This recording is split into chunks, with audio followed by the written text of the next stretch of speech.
Will you sponsor me to watch all of Red Nose Day? Answer me this, answer me this. Why do florists laugh when I ask for a nosegay? Answer me this. Helen and Ollie, answer me this. How am I on this day of recording Answer Me This? Drunk on power, that's what I am. Plus ça change. Because after we talked about fast food companies doing home deliveries in episode 307, Burger King announced that they are going to try this out. And when the announcement hit the press, I kid you not, dozens of you, I mean, immediately, within a few minutes. You'd just been waiting for this just so you could send it to us. You'd had a Google alert or something. Tweeted us saying, oh my God, look what you predicted. Yes. As if we are the Nostradamus of the podcast world. I mean, other people had already written in and say, yes, it's already happening in other parts of the world, but now it's being trialled in Romford, Truro, Hornchurch, Skegness, Hull, Northampton, Hayes and Gants Hill. Not Crystal Palace, fortunately. Well, there's no Burger King here, so it would have to come in from quite a long way out. I mean, this is sort of exciting. It's also sort of the beginning of the end of the National Health Service. Yes, and the end of civilization. We were discussing, weren't we, that the sums of money involved in creating a service like that probably wouldn't make it worthwhile, because you could theoretically order a cheeseburger for $1.69 or whatever. But actually, what's interesting is when you're on the site, there's some clever reverse psychology at work. They offer you, rather like KFC, sort of feasts, combinations. Oh, right, I see. And you are led down the path of spending 25 quid on Burger King. Now, you don't have to, but there's almost a sense of guilt, I think, if you just order a burger. Like, there's definitely a sense that you should be ordering milkshakes, mozzarella sticks, accoutrements, basically, that you wouldn't order in the shop. 25 quid, though. I mean, I think if I ordered myself that much food from Burger King, I would cry myself to sleep. Do you remember back in the 80s when McDonald's was well established, Burger King not so much in this country, and their trademark was have it your way? You'd go into a Burger King and you'd be able to ask anything, and allegedly, according to the advertisements, never actually happened because we're in England where customer service doesn't exist. People would say, you got it. And you'd be like, I'd like 5 pieces of cheese, please, and an onion. You got it. Have it your way at BK, you got it. That's all gone. Really? There's no customization on the delivery. So if you're someone who have goes it our in... way, dicks. Have it our way. BK, or fuck stick you. it. So that is something to bear in mind. You know, people are very excited, but if you're someone who likes to go in and specify a particular type of burger twist, that ain't going to happen delivery-wise. Other exciting thing that happened since last we met, Ollie, Answer Me This appeared as a clue in the Mail on Sunday crossword. Yes, that was very exciting, wasn't it? Long-running podcast presented by Helen Zaltzman and Ollie Mann. Blank me this. Bracket 6, close bracket. That's not the first time we've been a clue in a right-wing tabloid's crosswords. I'd like to appear in a Sudoku one day. What, as the number 9? Here's a question from Rob in Loughborough. He says, I moved to Loughborough about 10 years ago, and I thought it was ace when I found out that a few miles up the A60, there is a village called Gotham, which is a fricking brilliant name. Gotham City in Nottinghamshire. Yeah. City of Justice? I wonder if it has a Crown Court. Probably not if it's just a village. Yeah, it's pretty small, isn't it? Yeah, it's probably just a market town. However, he says, I soon found out that it is pronounced Gotham by the locals, and I got disapproving looks when pronouncing it a la Bruce Wayne. So Helen, answer me this. What is wrong with these people? What's wrong with you? You'd think they would know how to pronounce where they live. Like if people came to Loughborough and started calling it Loughborough or Loughborough, then you would be like, no, you're wrong. Yeah, but if you knew that really there's not all that much, I'm going to go out on a limb and say there's not all that much exciting about Gotham. Oh, excuse me, Ollie, how can you say that with a place that contains Cuckoo Bush Mound? What else is in Gotham? Sorley Pubis Road. Well, I'll admit, Gotham had a quite outstandingly boring website, but I think that was deliberate to really quell the excitement of people who went there like, oh, it's named the same thing like where Batman lives. And they're like, oh, Village Hall curtain fell down. That kind of level of interest. Right, yeah. I wonder, though, but, you know, with all the publicity around Arkham City and all those kind of... Arkham City! all those games where you can sort of explore the world of Batman. You'd think there'd be a tie-in there, wouldn't you, between the games company and the village? Like, they've missed an opportunity there. So, I mean, every time they launch a new one of those games, they need a gimmick. Like, bringing all the tech journalists to Gotham would actually be quite fun. Yeah. Yeah. Well, why not? And they could explore Gotham like you do as Batman explore Gotham. If anything, it is all the Bat fans that are calling Gotham City by the wrong name. Gotham, Nottinghamshire, that's in the Doomsday Book. It's an ancient town, and it came from the words goat and home of the goats. Is there a possibility that it was supposed to be pronounced Gotham all along, and it was just in the perhaps 60s TV series they started mispronouncing it, and then it stuck? Maybe. Because you didn't hear it said out loud, did you? You just read it in the comic book. The comic book got it from Washington Irving, nicknaming New York that in the Salmagundi papers. So maybe he didn't know that it was pronounced Gotham. Because why would you think it was pronounced Gotham? That's if you weren't from there? amazing. Wouldn't it be great if just in one of those films someone said to Batman, mate, you're getting it wrong. Yeah. You know, when he's being well hard, he's like, come to my Gotham City. You're like, yeah, I will, but it's Gotham. Can you say Gotham in the Batman growl? I'm from Gotham. It's not bad. Yeah, except that I'm doing Bale Batman, and obviously they will have changed Batman by the time the next Batman comes along, won't they? Well, So Ben it'll probably Affleck's be like, the next Batman. Oh, fine. So it'll be like, I'm from Gotham. Yeah, that's how he speaks, isn't it? Do it in a Boston accent, because that would be the appropriate Batfleck accent. Come to Gotham and have some craft beer with me. Where did that come from? Just channeling The Affleck. tiny little old southern lady that lives inside you, Ollie. Hello, this is James from London. I've just put a stew in and I was thinking, why is Snoopy's little bird friend called Woodstock? Is it related to the music festival of the same name? Or is it just a coincidence? He is, of course, named after the small village on the outside of Oxfordshire. Wouldn't that be cool? But is he named after the small village in upstate New York of the same name? He is actually named after the music festival. That was held not held in, but near. Near that place in Yeah. New York State. So I suppose sort of indirectly he's named after the village, but no, really, he's named after, the music festival. And that's because he is kind of a trippy character, isn't he? Is he? He's a hippie. And I was wondering why Snoopy is called Snoopy, because he doesn't do much snooping around. He's a very incurious dog. Sort of sleeps a lot, doesn't he? Yeah. But dogs typically get named before owners get to really know their characters. Good point. But Yeah. do the same rules obtain to cartoon dogs where there is some element of foreknowledge? I have to preface anything that I say about Snoopy with reminding you, I hate Snoopy. You do. Why do you hate Snoopy? Because as It's a too child, existential, Martin. I It's was- not enough fun. interested in, fun stuff like Stockholm Syndrome in Beauty and the Beast or Victorian poverty in Mickey's Christmas Carol. Or nihilism in Garfield. I wasn't interested in existentialism, and I just couldn't handle the philosophical bullshit and no punchlines of Snoopy. Well, so did you like Garfield? Because Garfield's similar, isn't it? Yeah, I like Garfield, but that's a cat. I also don't like dogs. So you like existential cats, not existential dogs? Yeah, I think that's about right, yeah. Garfield's a bit more flamboyant than Snoopy as well. Well, also Garfield's motivations were easier to understand. What, greed? Yeah, exactly. So the end of every strip, even if it's been moderately sort of philosophical, ends with lasagna.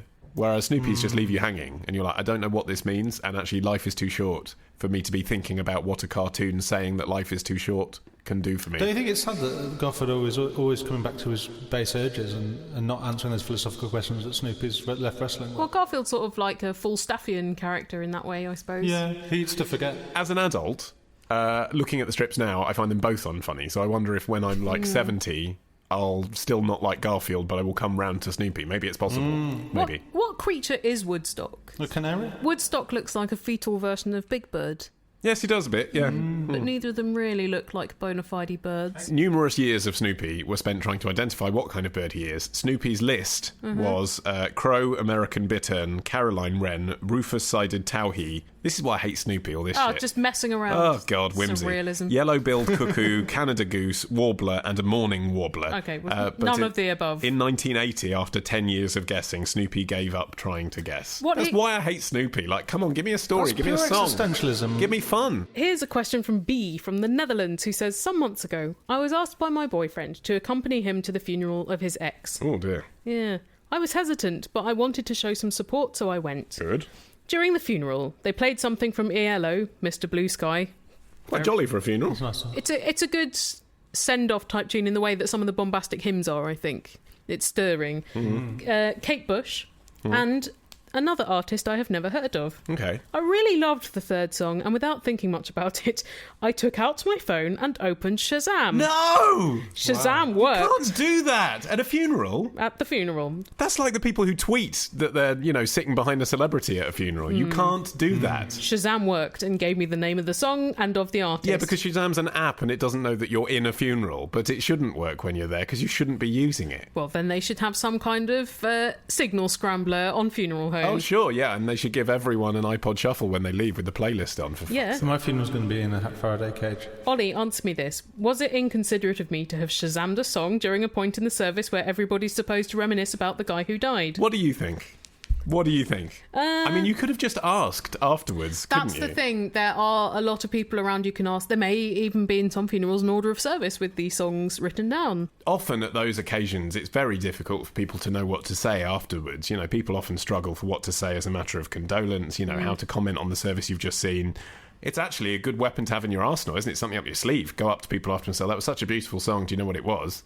Why didn't you do that? Yeah, because also, would your boyfriend not know this song, which, in case you're wondering, was Happiness by Jonathan Jeremiah?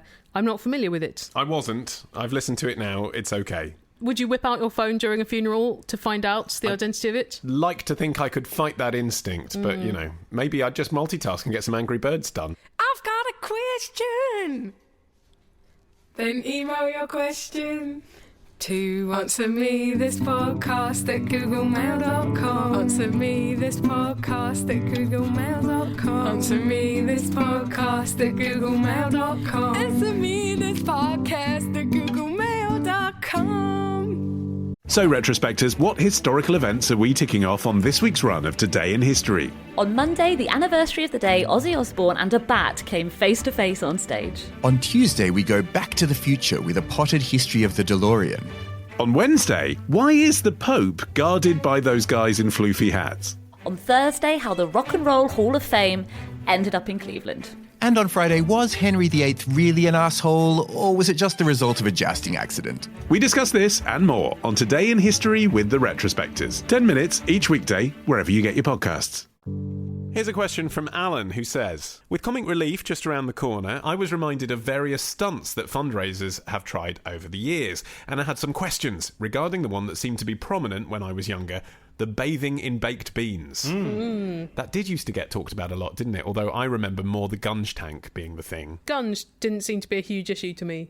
If you went dressed for the gunge tank, then you could easily get through the gunge tank. And you always knew that really they weren't going to suffocate Andy Crane live on TV. But if you're He'd be fine. But if you're having the bath in beans, you are going to be finding beans in your leathers for a long time. Well, Helen, answer me this, says Alan. How many tins of baked beans does it take to fill an average bath?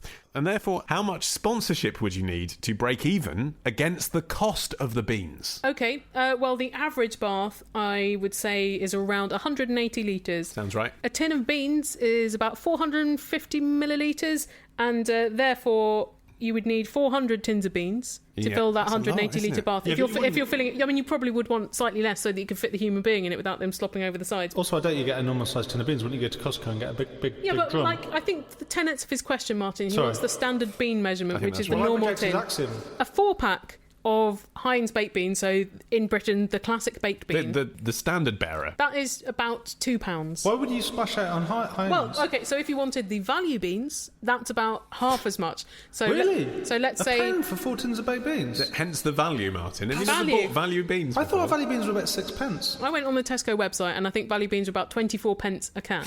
And therefore, if you were spending £1 for a 4-pack of value beans at Tesco, you would need to spend £100 to fill the bath of 180 litres with the beans. I mean, the point is, however you do the maths, that is a 3-figure sum on beans. Yeah, but I think probably that's quite small compared to, like, if you're running a marathon, you probably need to get new trainers that are over £100. So what we're learning is that you need, I mean, obviously you could get sponsored for £101 and then the whole thing hasn't cost you anything and you give money to charity, but then you've got to drive to the supermarket to pick up the beans or spend time online or... Well, unless every time you go to the supermarket for a year beforehand, you pick up some beans. Yeah. Take them with you. But I think the point of this kind of stunt is it's a public-facing one. Yes, it is. It's not something you do it in your home by yourself. You're expecting this one to really accumulate a lot more than you spend out on it. Yeah. So what's the minimum you could... Because people always get a round of applause, don't they, on Red Nose Day itself.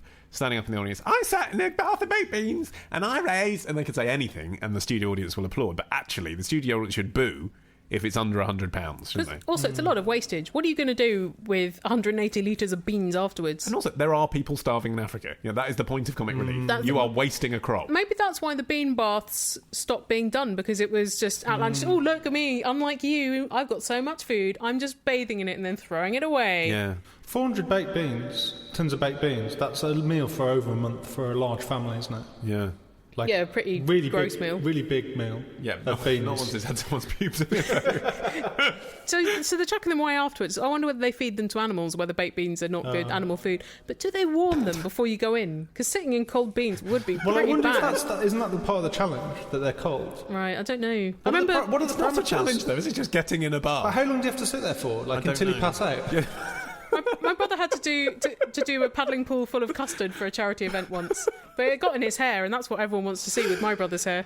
That would be good, yeah. I remember seeing, magazines have stupid sex tips in, Yes. like Cosmo, and one of them was like, lovers, take a bath together and fill it with cooked spaghetti beforehand. It'll sensuously stroke your bodies. And I was like, you've been in bath with spaghetti. Like, soon the starch will bond it together in this huge, like, eel of spaghetti. And then your bath is covered in starch and bits of spaghetti. It's hard enough to get them out of the bottom of a saucepan, let alone a bath. Yeah. Where's the romance in that? Yeah. And where's the good taste in spaghetti that tastes of palm olive and semen?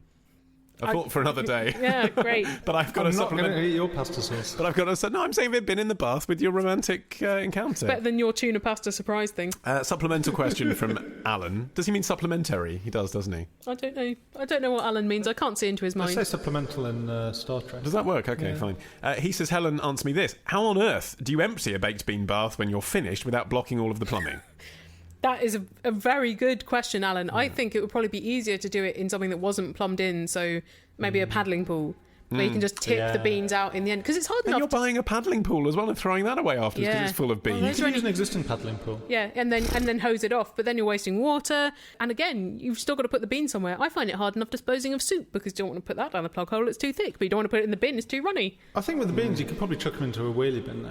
Maybe not in the 80s when they didn't have wheelie bins. You're just creating someone else's problem. And the poor bin man getting splattered by 180 litres of beans. It's a nightmare. So I would say, Alan, what you've done is highlight the very real horror that is the bean bath. Yeah. It's not a jaunty charity thing at all. It's fraught. Why with do we always- It's just outsourcing difficulties for other people. Can I just say, for the record, we're not terribly hearted people. Like, it seems whenever we say talk that. about charity, we always say, Oh, it's such a stupid. waste of time. Just give them your money and stop doing stupid attention-grabbing things. That's an easy thing to do. Like we ever do anything difficult. Exactly. Respect to anyone making money for comic relief. It's just, sitting in a bath of baked beans, slightly ridiculous. Yeah, don't do it in a way that is causing environmental and hunger problems. Yeah, And exactly. eat the beans afterwards. Yeah, okay, that should be the thing. You have to eat your way out of the bath of beans. That is a real challenge. That is really putting yourself out for people. Ladies and gentlemen, we now proudly present the intermission brought to you by Answer Me This, episode 75, available to buy at answermethisstore.com. I would be worried that whatever my last words are, whoever was transcribing them would punctuate them badly. Punctuation denotes tone. Well, maybe that should be your last words. Punctuation denotes tone. There's only 3 words in that sentence. There's no way they can fuck it up with punctuation. Well, but unless you put punctuation denotes, comma, tone, exclamation mark, as if you're talking to someone called Tony. Listeners, please do give us a call on the following number. 02081235877. Or Skype Answer Me This to ask us a question using your voice. And let's hear who's done that. Hey there, this is Nick calling from Oakland, California in the United States. Helen and Ollie, answer me this. What ever happened to Audrey Hepburn's deer? If you search around, you'll find a bunch of photos of a pet deer that the actress Audrey Hepburn got. But all the photos are of the deer as a small doe. And I want to know, why have we never seen any photos of the adult deer? Did she get rid of it? Did she eat it?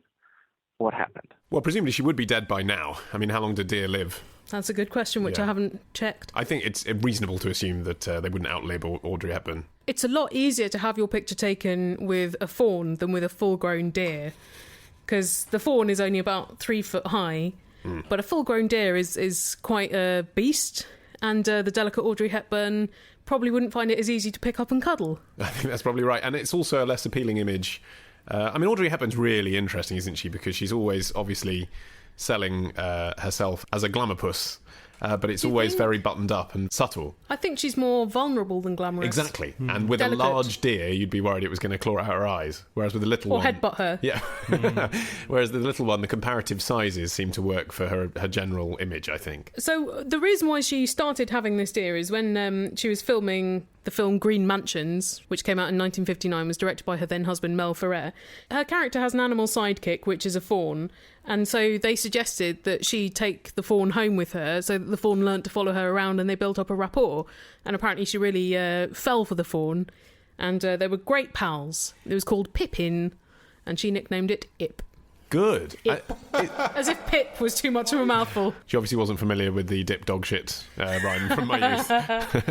Otherwise she would have avoided that studiously. But people aren't sure what happened to the fawn after the filming. So maybe it went off to become a full-grown deer in an appropriate place for deer to live. Come on. People aren't aware what happened to the deer after filming because, as ever in Hollywood, chomp, no Audrey one gives Hepburn. a shit, do Yeah. they? It's like what happened to child stars? Well, they all went mental because no one cares. Or they just grow up and get ugly. But in a fawn's case, I mean, you would send it off to an animal sanctuary, wouldn't you, or something like that, to be rehabilitated for wildlife. Well, I suppose even then they'd be aware that there was the danger of negative press if anyone thought to investigate what had happened. But I don't know. There wasn't animal cruelty in the late 50s, was there? Well, I think a tabloid would have run that story. But I still think the whole concept of aftercare seems to me a kind of post-1980s concept. But there's some rumours that after she filmed Green Mansions, she broke vertebrae, she fell off a horse, and then she had a miscarriage, and to cheer her up, her husband bought her Ip. Oh, really? To keep as a pet. But people don't know. People don't know. Where would you keep a fawn? A full-grown... Yeah. Well, where would you keep a deer? A full-grown deer? I bet she had a big garden, though. I sort of thought Los Angeles is probably not the optimal home for deer. Yeah, old school Beverly Hills mansions don't have gardens that are that big either. Like you have, it's a sizable. If it was one of our houses, we'd be happy with it. Sure. But you're not talking about the kind of land where you'd keep animals, really. I think Audrey Hepburn's fawn is remarkable. The pictures are beautiful, but not as remarkable as the lion that Melanie Griffith grew up with. Her mother, Tippi Hedren, kept a huge fucking lion in their house, and there are pictures of Melanie Griffith asleep with the lion, hanging around by the pool with the lion. This big lion. A lion. I think it's also worth remarking upon that particular creature that it was called Neil. I think that's one of the best things about any Hollywood animal. That's almost a palindrome of lion, isn't it? I suppose it's a good way to kid yourself that a lion is an appropriate house pet, and she has now admitted that that was a really bad idea. Yeah, and the because it lion could have killed obviously them. was. And in fact, Tippi Hedren is now involved, isn't she, with the protection of big cats. She runs a sanctuary and so on. Yeah, But from her own bathroom. but it's because I think that experience opened her eyes to the fact that what they were doing was wrong, but it seemed to take her decades to realise that it was wrong. And for all of them to get some horrific lion-related injuries. And Did they? Yeah, Melanie Griffith got clawed across the face by one of the lions. So what happened to Neil Lion? Neil Lion, I don't know, well, she opened up this lion sanctuary, so I think probably all of her... Neil went in there. Yeah, she became crazy cat lady, but for big cats. But the origins of the reason that lion was living in the Hedren/Griffith household was the same. It was for a film. The original concept was, this is a fun idea for a movie. People who live with a load of big cats in their house in a domestic situation, kind of like Turner and Hooch, but with an edge. And that's why the director, similar story to Audrey Hepburn, is interesting. The director said, well, fine, but you need to have a rapport. And you need to know, as actress/producer, what it is like to live with a lion. So when they did that photo shoot that you're thinking of for Life magazine, they had been spending a year or so living with this thing in their house. And it's so insane that you would risk your life on a daily basis so that you could research something for a film. I just don't understand. I'm so fascinated by the story, and I now want to see that film. It's called Raw. They made it in about 1981. I want to know what that is like. And Jan de Bont had his scalp ripped off by a lion when directing it. Amazing. Director of photography. Sorry, Yes. when he was DPing it. Sorry to get all IMDb on your ass. So, the director got chewed and swallowed. So I know this might sound like a slightly stupid question, but how dangerous is it to live with a lion? I mean, dangerous. She admits dangerous. Right. It's fucking dangerous. It's not like you form a rapport with them and it's okay. No, you do. You absolutely do. But that's, in a sense, the danger, isn't it? I mean, that is what happened to Siegfried and Roy, really, wasn't it? That was a tiger. But the thing is, you can have a relationship with a cat, and this goes to the same, I dare say, with myself and Coco. You can have a relationship with a cat. You can think that it loves you, and indeed at the moments that it's purring and being happy, it probably does feel moments of love, but essentially in that brain there is a psychopathic killer. And all it takes Well, I is... wouldn't say psychopathic. It's just got different priorities to human beings. No, I would say there are moments where it doesn't feel empathy with what it kills. That's how it lives. Can't tell. Works. It might be crying. I think we whilst can be it fairly rips sure. that giraffe's stomach out. I think we'd be fairly sure. And a lion can just decide one moment, for whatever reason, you're threatening it in its family. Fuck this. And exactly. And it doesn't think back, oh, but we've had such good times. You know, it will just kill you. Yeah, like the SeaWorld whales. Exactly. Yeah. Yeah. Anyone would think that these wild creatures are not really meant to be in captivity.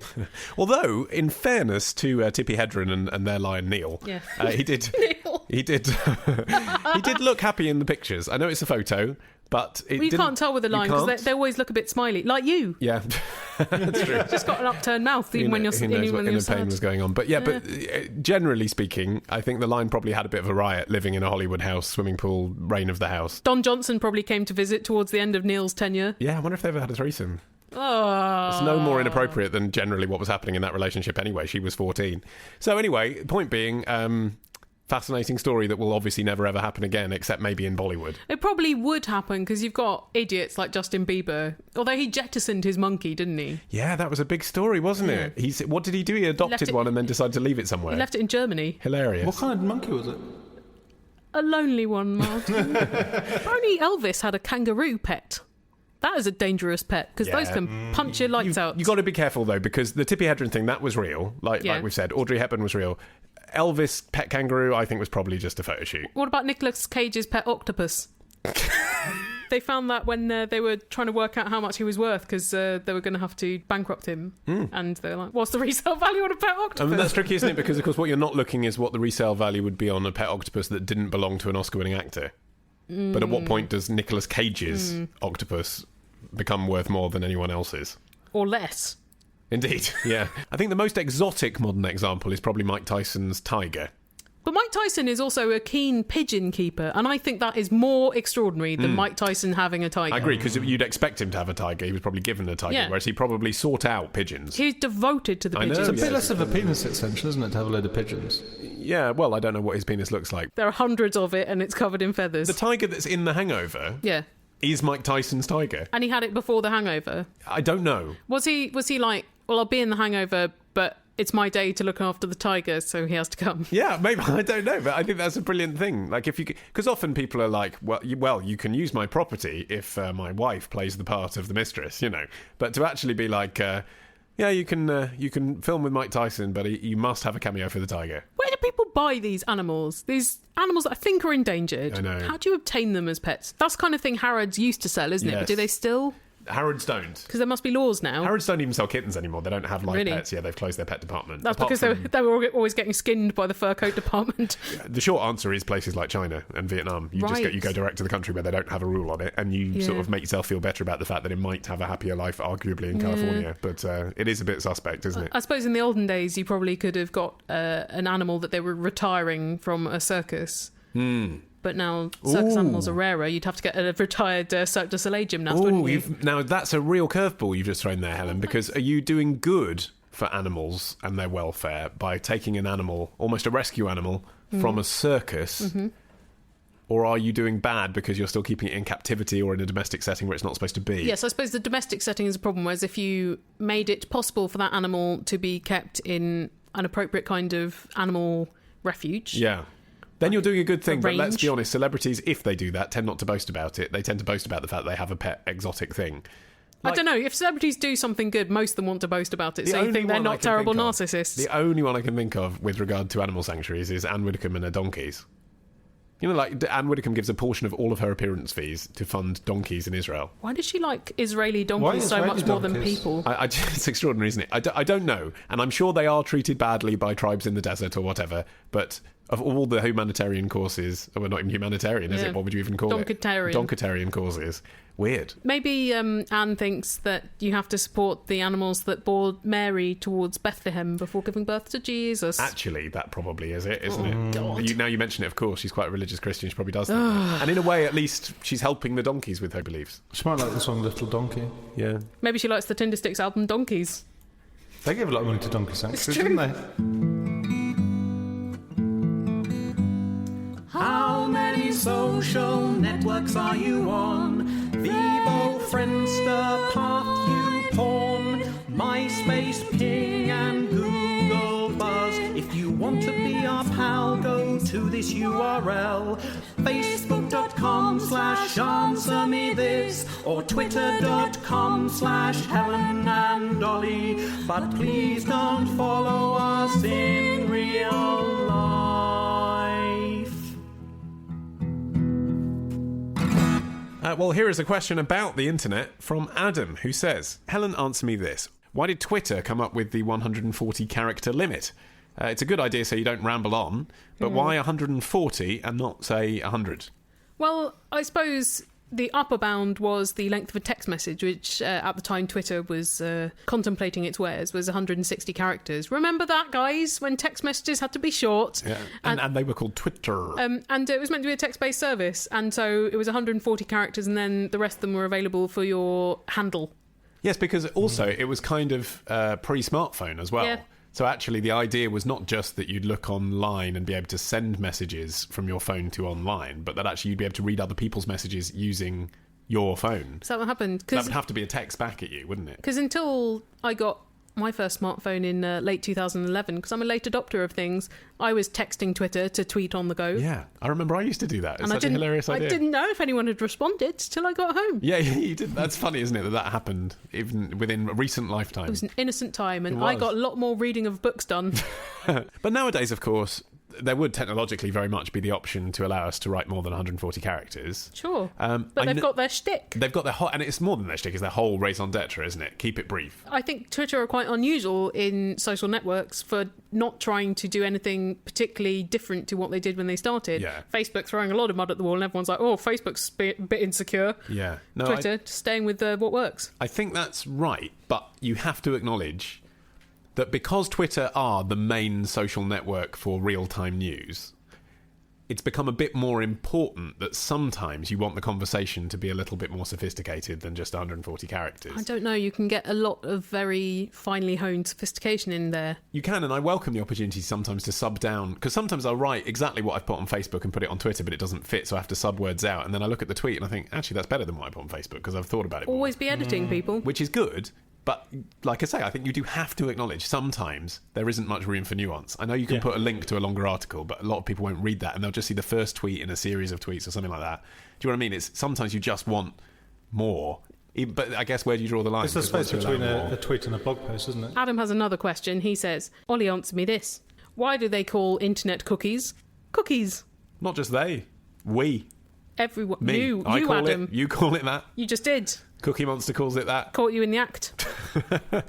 So why would they call something which is for good and for evil after something that, well, I suppose it is good and evil in that it's delicious but also very bad for you health-wise? Two reasons. The first, most easily relatable one, and the reason why it caught on, I think, is it is essentially a reference to when you eat a cookie and it leaves crumbs behind. Oh! So you see a trail, someone's got some crumbs on their jumper or on the sideboard or whatever because they've eaten a cookie.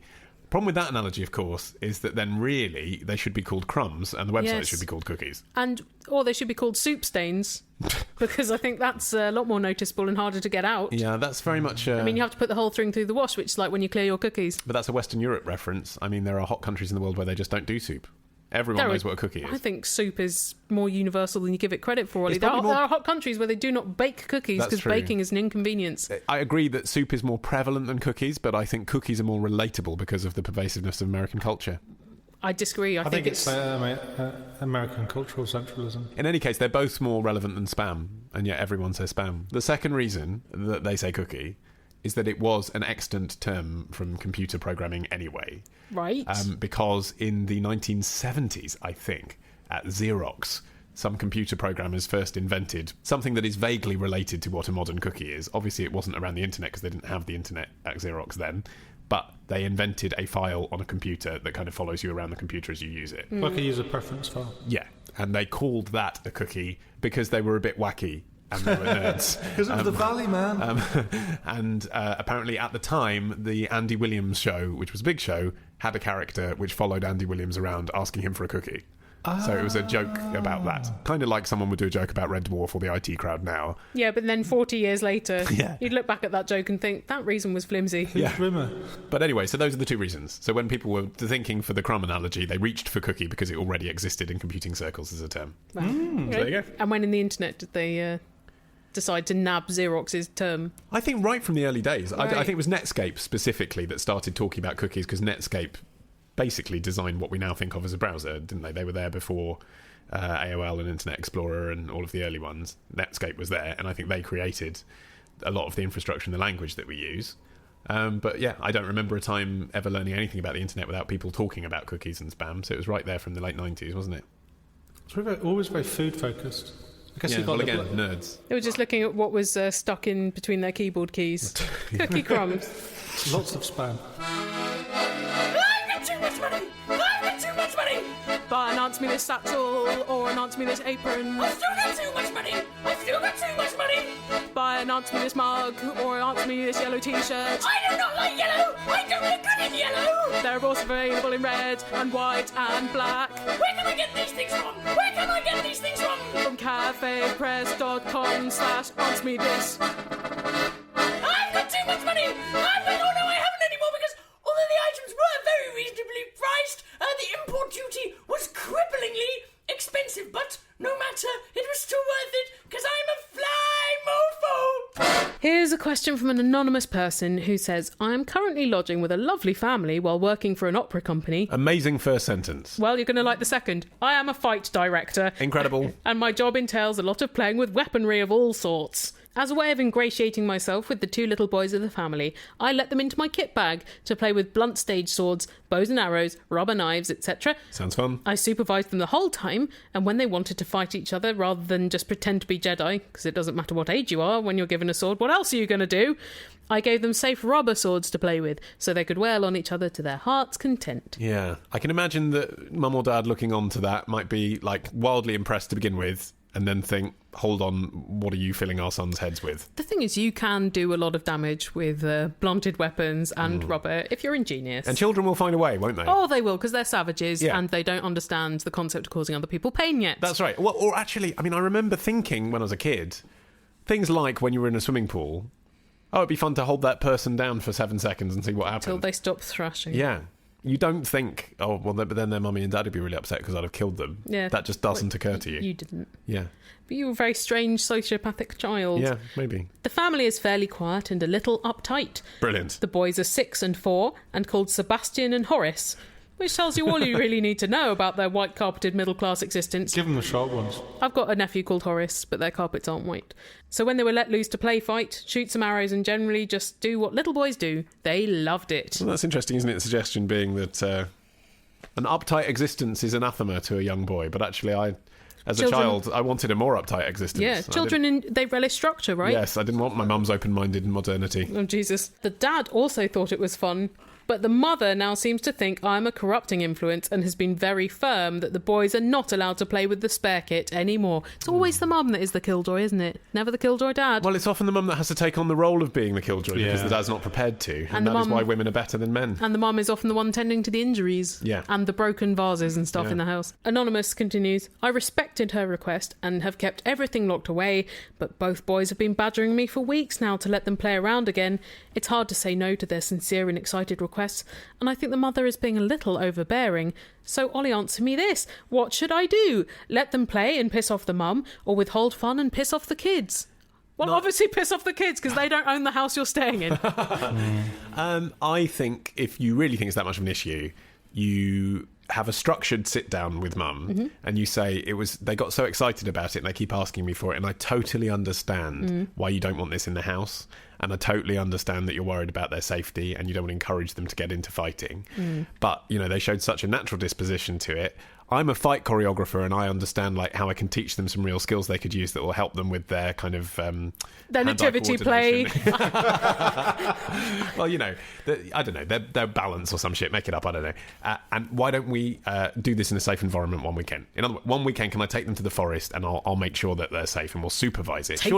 Let me take your 2 infants to the forest with my weapons. Yeah, that's going to go down a real treat, Ollie. Good one. Maybe, though, you need to get the mum interested in weapons.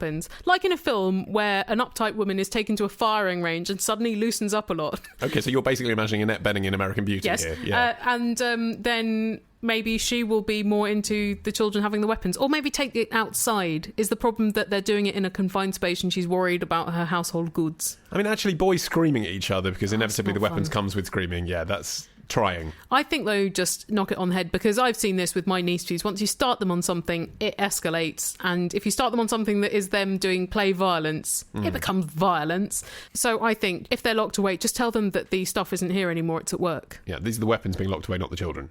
Yeah, well, you could lock the children away. And the then children locked away, problem solved, really. Yeah. I mean, survival of the fittest. But I think then they'll never want to play with weapons again. I just think if you're staying in this woman's house, though, it's kind of her you've got to please more than the children. The children forget soon. I know you say they've been whining at you. No. Little boys will not forget that there is a closed bag full of play weapons concealed somewhere in the house but just pretend, they once were able to play with. Pretend it's not in the house. Pretend it's at the opera. And then take them to the opera, and then they won't be interested anymore, because what 4-year-old consider an opera? That's true. But maybe you just need to make them interested in another thing that is less vicious.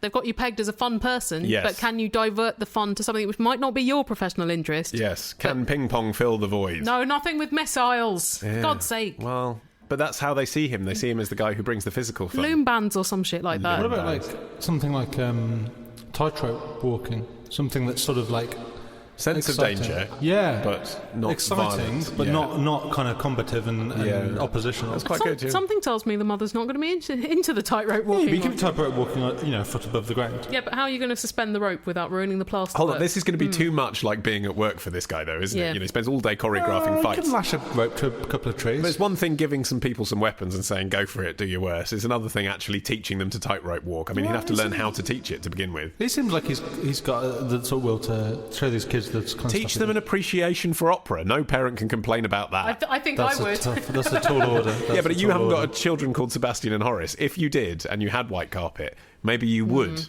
be thrilled. The idea that the opera director who's living with you is teaching your children about opera appreciation. They'd grow up like Fraser and Niles. Exactly. You can use the sword, but only if you can sing the aria. Yeah. Teach them the exact same scene that you're teaching at work. Well, listeners, what would you do?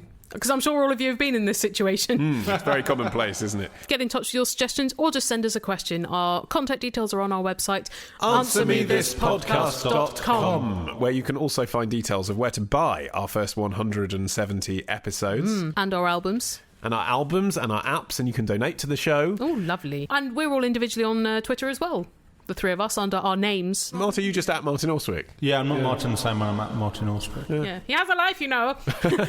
Thank you for listening and for sending us questions. Keep doing that. Such good eggs. Otherwise, we die in this form.